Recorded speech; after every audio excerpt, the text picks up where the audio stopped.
नमस्कार विद्यार्थ्यांनो.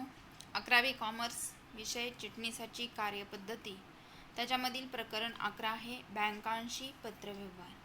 बघा, आता आपण मागच्या लेसनमध्ये पाहिलं बँक कशा प्रकारे व्यवहार करते. म्हणजे बँक ही काय आहे, एक वित्तीय संस्था आहे. त्याचबरोबर बँक काय करत असते, तर लोकांकडून जी रोख रक्कम शिल्लक आहे ती काय करत असते, बँकेत जमा करतात व ज्यांना गरज आहे ते बँकेकडून काय करत असतात, कर्ज घेत असतात.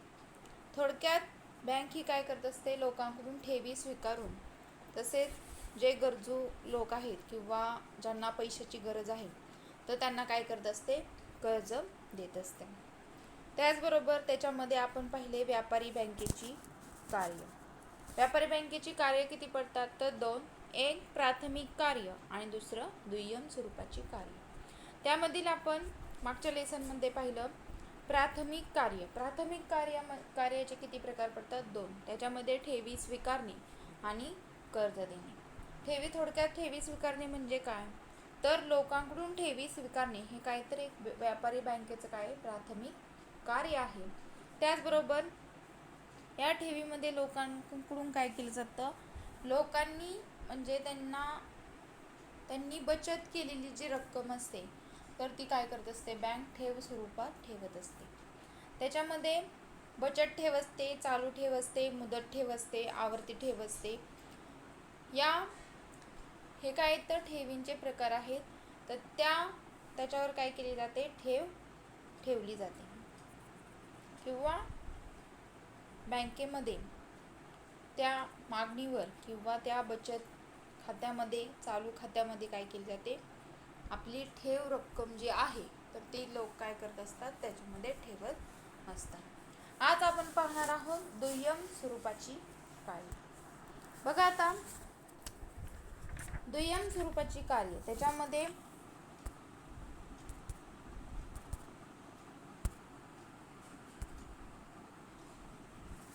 दोन प्रकार पडतात, प्रातिनिधिक स्वरूपाची कार्य आणि उपयुक्त कार्य. त्याच्यामध्ये पहिला आहे प्रातिनिधिक स्वरूपाची कार्य. त्याच्यामध्ये बघा, आता धनादेश व हुंडीचे संग्रहण, त्याचबरोबर लाभांश, व्याज व पगार जमा करणे, भाडे, विमा हप्ता, लाईट बिल भरणा, त्याचबरोबर प्रतिभूतीची खरेदी विक्री, त्याचबरोबर पैशांचे हस्तांतरण, त्याचबरोबर ठेवीदारांना काय करणे, सूचना देणे, तसंच विश्वस्त वारस म्हणून कार्य करणे आणि कंपनीच्या वतीने काय करणे, भाग विक्री तसंच इतर पैसे जमा करणे. बघा, आता बँक काय करत असते, आपण पाहिलं ठेवी स्वीकारत असते आणि कर्ज देत असते. हे काय तर बँकेचं एक प्राथमिक कार्य आहे. त्याच्यामध्ये बँक ही काय करत असते, ग्राहकांच्या वतीने काय करत असते, विविध कार्य करत असते. त्याच्यामध्ये बँक काय करत असते, धनादेश आणि हुंडीचं काय करत असते, संग्रहण करत असते.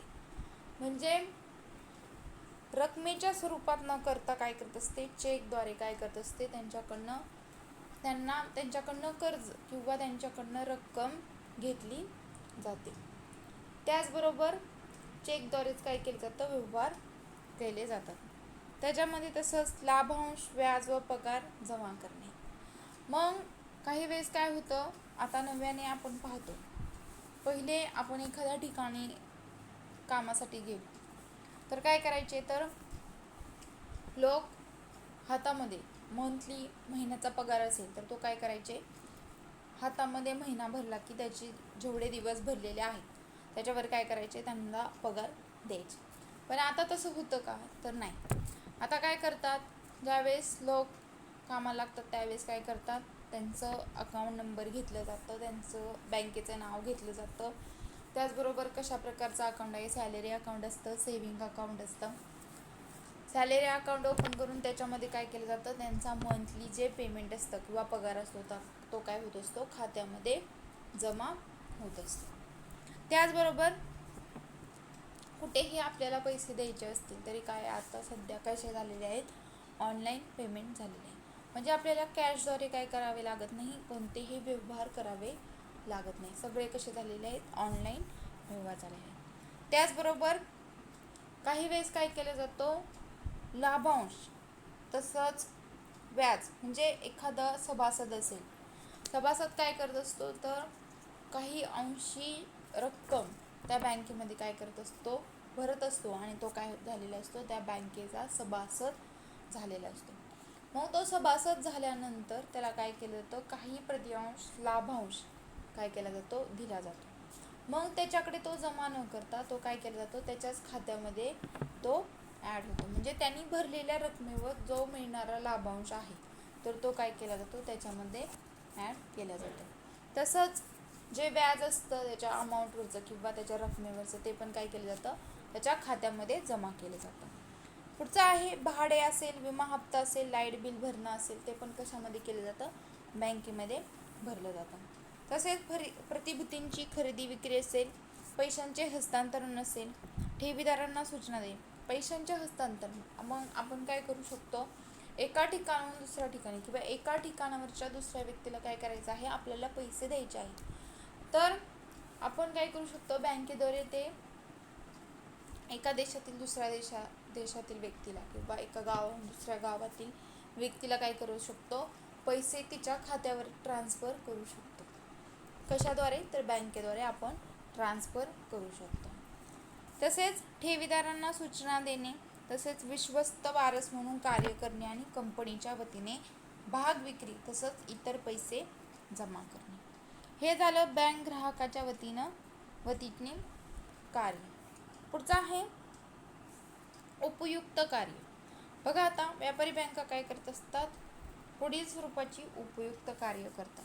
त्याच्यामध्ये बघा आता सुरक्षित जमा कक्ष सुविधा देणे, तसेच पतपत्र देणे, विदेशी चलन उपलब्ध करून देणे, तसेच ATM असेल, क्रेडिट कार्ड असेल, डेबिट कार्ड असेल, तसेच आर्थिक स्थिती अहवाल देणे, तसेच प्रतिभूतीची खरेदी विक्री, प्रवासी धनादेश देणे, तसेच RTGS. ही झालं म्हणजे सुरक्षित जमा कक्ष सुविधा देणे, पतपत्र देणे, विदेशी चलन उपलब्ध करून देणे. बँक काय करत असते, आपण ज्यावेळेस बँकेमध्ये आपल्याला सुखसोयी किंवा आपल्याला व्यवहार करणं कसं सोपं जाईल या दृष्टीने काय करत असते, बँक कार्य करत असते. मग त्याच्यामध्ये आपण पाहिलं की आता पहिल्यासारखं आता व्यवहार होत नाहीत. आता सगळे व्यवहार कसे होतात, ऑनलाईन होतात. म्हणजे ज्यावेळेस आपण आपलं खातं उघडतो त्यावेळेस काय केलं जातं, आपल्याला त्याच्यामध्ये ATM दिलं असतं, डेबिट कार्ड दिलं जातं, क्रेडिट कार्ड दिलं जातं. त्यामुळं काय होतं तर आपल्याला पैसे काढणं सोपं जातं. म्हणजे बँकेमध्ये त्यासाठी आपल्याला काय करावं लागत नाही, बँकेमध्ये जावं लागत नाही. बँकेमध्ये गेलं की तिथे पैसे काढण्याची पावती भरावी लागते किंवा मग त्याच्यानंतर लाईनमध्ये उभे राहणे. म्हणजे ही प्रोसेस जी आहे किंवा जी प्रक्रिया आहे ती काही करावी लागत नाही. मग ज्यावेळेस म्हणजे बँक काय करत असते, आपल्याला बँकेचे व्यवहार करण्यासाठी सोपं आणि सुलभ ती काय करत असते, कार्य करत असते. तसेच आपल्याला एखाद्या ठिकाणी जायचं आहे तर त्यावेळेस काय केलं जातं, त्याच्यामध्ये एखादं चलन आपण विदेशी देशामध्ये जाणार आहे तर तिथलं चलन किंवा तिथं लागणारे जे पैसे आहेत म्हणजे तिथलं चलन आणि आपल्या इथलं चलन काय तर वेगवेगळं असेल तर काय करू शकतो, आपण बँकेमध्ये पैसे भरून तिथलं चलन काय करू शकतो, घेऊ शकतो. म्हणजे आपल्याला सर्व गोष्टी कशा सोप्या होतील तर त्यासाठी काय करत असते, बँक कार्य करत असते. तसेच RTGS म्हणजे काय तर रिअल टाइम ग्रॉस स्टेटमेंट किंवा सेटलमेंट. म्हणजे एखाद्या वेळेस आपण काय करत असतो, एखादे व्यवहार करत असताना कशाद्वारे करतो, चेकद्वारे व्यवहार केल्यामुळं काय होतं तर आपल्याकडे त्याचा काय राहतो, प्रूफ राहत असतो किंवा त्याच्यामध्ये कोणतेही असुरक्षित किंवा गैरसोय होईल असं होत नाही. त्यामुळं धनादेशाने व्यवहार करणे किंवा RTGS केल्यामुळे काय होतं तर जी कायदेशीर प्रक्रिया आहे तर ती कशामुळे होते तर RTGS मुळे होते. ही झाली दुय्यम कार्य, बँकेची दुय्यम कार्य. अशा प्रकारे आपण प्रातिनिधिक स्वरूपाची कार्य आणि उपयुक्त कार्य अशी दोन कशाची प्रकार आहेत, तर दुय्यम कार्याचे प्रकार आहेत. आता बघा पुढचा आहे, आपल्याला एखाद्या बँकेशी पत्रव्यवहार करताना चिटणीसाने कोणकोणती दक्षता घेतली पाहिजे ते आपण पाहणार आहोत. हे आपण मागच्या लेसनमध्ये पण अभ्यासलेला आहे, किंवा मागच्या लेसनमध्ये आपण जे पत्र संचालकाशी पत्रव्यवहार करत होतो तर त्याच्यामध्ये हे कन्सेप्ट झालेली आहे. तरी परत एकदा बघा, त्याच्यामध्ये दिलेलं आहे त्वरित उत्तर. म्हणजे कोणताही पत्रव्यवहारामध्ये काय केलं पाहिजे, त्वरित उत्तर देणं काय तर महत्त्वाचं आहे. तसंच बँकेच्या प्रश्नांना काय करावं लागत नाही, विलंब न करता उत्तर काय केलं पाहिजे, पाठवलं पाहिजे. तसंच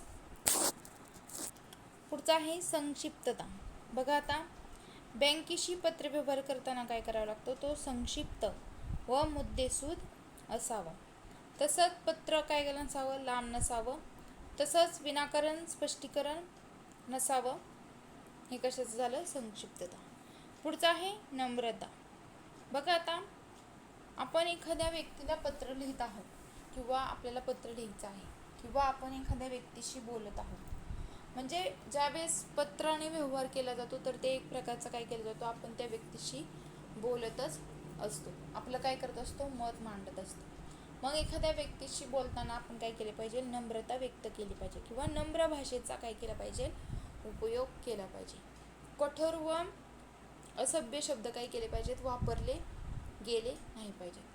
ज्यावेळेस आपण सौम्य शब्दात किंवा नम्र शब्दात एखाद्या व्यक्तीशी बोलतो त्यावेळेस काय होतं, तर ती व्यक्ती पण आपल्याशी कशी बोलते, नम्रपणे बोलत असते. बघा आता म्हणजे पत्रव्यवहार, बँकेशी पत्रव्यवहार करताना काय केलं पाहिजे, चिटणीसाने नम्र भाषेचा काय केला पाहिजे, वापर केला पाहिजे. कोणत्याही कठोर व असभ्य शब्दाचा काय केला पाहिजे, वापर टाळावा.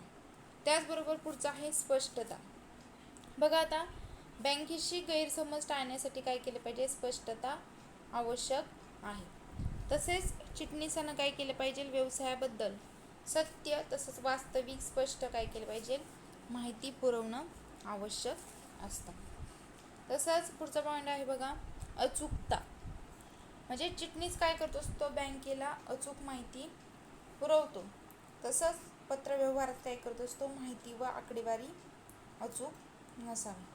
म्हणजे चिटणीस काय करत असतो, एखादी संस्था असेल, एखादी कंपनी असेल, तर ह्या संस्था काय तर एक कृत्रिम संस्था आहे किंवा वित्तीय संस्था आहे. मग त्याची सगळी लेखी नोंद किंवा सगळे व्यवहार पत्रव्यवहार कोण करत असतो, तर चिटणीस करत असतो. मग चिटणीसाकडे काय असते, सर्व नोंद असते. मग ती चिटणीसाने काय केली पाहिजे, अचूक शब्दात किंवा अचूक माहिती काय केली पाहिजे, सर्वांना पुरवली पाहिजे. तसंच पुढचं आहे गोपनीयता. म्हणजे बँकेशी पत्रव्यवहारात काय केली पाहिजे, गोपनीयता महत्त्वाची आहे. म्हणजे चिटणीस काय केलं पाहिजे, कोणत्याही प्रकारची गोपनीय माहिती उघड करू शकत नाही. म्हणजे ज्या पर्सनल म्हणजे काही सर्वच नोंदी कोण करत असतं, तर चिटणीस करत असतो. म्हणजे पूर्ण कंपनीची किंवा एखाद्या बँकेची सर्व माहिती कोणाला माहीत असते, तर चिटणीसाला माहीत असते. पण ती माहिती सर्व माहिती काय केली पाहिजे, चिटणीसाने गुप्त ठेवली पाहिजे. तसंच पुढचं आहे कायदेशीर प्रक्रिया. बघा आता चिटणीसानं काय केले पाहिजे, बँकेशी पत्रव्यवहार करताना किंवा पत्रव्यवहारामध्ये अंतर्भूत असलेल्या कायदेशीर बाबींकडे काय केलं पाहिजे, लक्ष ठेवणं आवश्यक आहे. तसंच वेगवेगळ्या परिस्थितीमध्ये काय केलं पाहिजे, पत्रव्यवहार करताना आवश्यक ते दस्तऐवज संलग्न करावे लागतात. हे झालं बँकेशी पत्रव्यवहार करताना चिटणीसाने घ्यावयाची दक्षता. बघा आता परत एकदा पॉईंट बघा, 1 त्वरित उत्तर, 2 संक्षिप्तता, 3 नम्रता, 4 स्पष्टता, 5 अचूकता, 6 गोपनीयता, 7 कायदेशीर प्रक्रिया. तसंच ज्यावेळेस बँक काय करत असते, एखाद्या म्हणजे बँकेला पत्रव्यवहार करायचे आहे, तर त्यावेळेस कोणकोणत्या पत्रव्यवहार करत असताना कोणकोणता प्रसंग किंवा कोणकोणत्या प्रसंगी काय करावं लागतं, बँकेला पत्रव्यवहार करावा लागतो. तर खाली काही प्रसंग दिलेले आहेत बघा. एक आहे बँकेत चालू खाते उघडण्यासंबंधी पत्र. 2 धनादेशाचे शोधन थांबवण्याबाबत पत्र. 3 चालू खात्यावर अधिविकर्ष सवलत देण्यासाठी पत्र. 4 पतपत्रासाठी विनंती पत्र. हे काही दिलेले आहेत, प्रसंग दिले आहेत. तर त्या परिस्थितीत काय करावं लागतं? चिटणीसाला बँकेशी पत्रव्यवहार करावा लागतो. म्हणजे ज्यावेळेस आपल्याला खातं उघडायचं आहे तर त्यावेळेस काय करावं लागतं? चिटणीसाला बँकेशी पत्रव्यवहार करायचा असेल, आपण एखादी व्यक्ती असेल तर आपल्याला एखाद्या बँकेला पत्र लिहायचं किंवा आपल्याला काय करायचं आहे? खातं उघडायचं आहे. तर त्यावेळेस काय केलं पाहिजे? आपल्याला बँकेला पत्र लिहावं लागतं. तसंच चालू खात्यावर काय करायचं आहे? अधिविकर्ष सवलत देण्यासाठी काय केलं पाहिजे? पत्र. म्हणजे अशा परिस्थितीत काय करावं लागतं? बँकेशी आपल्याला काय करावं लागतो? पत्रव्यवहार करावा लागतो. अशा प्रकारे आज आपण बँकेची दुय्यम कार्य तसंच बँकेशी पत्रव्यवहार करताना चिटणीसाने घ्यावयाची दक्षता, तसेच बँकेशी पत्रव्यवहार करत असताना किंवा बँकेला कोणकोणत्या परिस्थितीत चिटणीसाला काय करावं लागतं? बँकेशी पत्रव्यवहार करावा लागतो. तर त्याची काही उदाहरणे आपण पाहिलेली आहेत. सविस्तर पत्राचे नमुने आपण पुढच्या लेसनमध्ये अभ्यासूया. अशा प्रकारे आपण बँकेशी पत्रव्यवहार, त्याच्यामध्ये बँक म्हणजे काय, तसेच व्यापारी बँकेची कार्य. व्यापारी बँकेची कार्य किती पडतात? 2 प्रकार पडतात. त्याच्यामध्ये प्राथमिक कार्य आणि दुय्यम स्वरूपाची कार्य यांचा आपण अभ्यास केलेला आहे. त्याचबरोबर बँकेशी पत्रव्यवहार करताना चिटणीसाने कोणकोणती दक्षता घ्यायला हवी तर त्याचाही आपण अभ्यास केलेला आहे. पुढच्या लेसनमध्ये आपण काही नमुने पत्रे अभ्यासूया. अशा प्रकारे आज आपण इथेच थांबूया. धन्यवाद.